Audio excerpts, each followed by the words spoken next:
Russia's troop surge plan dooms its army to failure, Gen. Retired U.S. Army General Mark Hertling says Russia is dooming its army to failure with its ill-advised efforts to quickly replenish its forces in the face of massive losses in the ongoing invasion of Ukraine. Russia has reportedly killed or wounded tens of thousands of its soldiers since the internationally condemned war began just over 5 months ago on the 24th of February. Representative Elissa Slotkin, a Michigan Democrat who sits on the House Armed Services Committee, told CNN on Wednesday that more than 75,000 Moscow soldiers are estimated to have been killed or wounded since the invasion began. A spokesman for Russian President Vladimir Putin dismissed such reports as fake news on Thursday.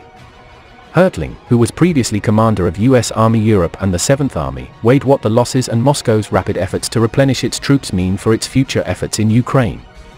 As many know, rushing or mishandling the regeneration of units that have suffered losses hurts morale and combat capability exponentially.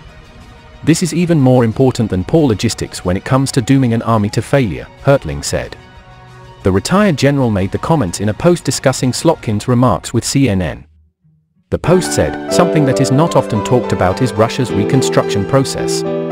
They are trying to rebuild units with troops who have never worked together, who are completely exhausted and who don't really want to be there."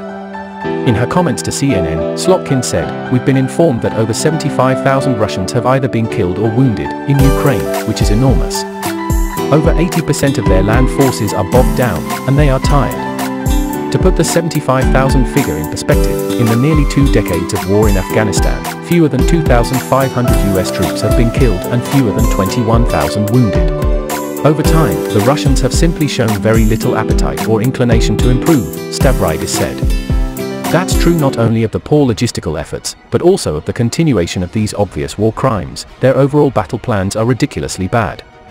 Putin and other Kremlin officials reportedly believed that with the invasion they would quickly take control of most of Ukraine and overthrow the government in Kiev.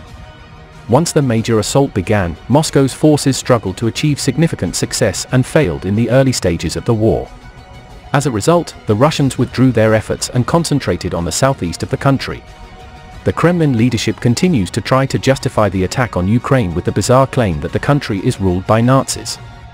In reality, Ukrainian President Volodymyr Zelensky is Jewish and had family members who died during the Holocaust perpetrated by the German Nazis in World War II. When Zelensky was elected in 2019 with nearly 3/4 of the vote, Ukraine's prime minister was also Jewish. The US and its NATO allies have provided billions in military and humanitarian aid to Ukraine. Weapons, intelligence and strategic reinforcements from the West have greatly enhanced Ukraine's capabilities vis-à-vis Russia, according to many analysts. At the same time, the Ukrainians have exceeded the expectations of the Western allies, as the Ukrainian military and the country's citizens have fought back with all their might against Moscow's unprovoked aggression.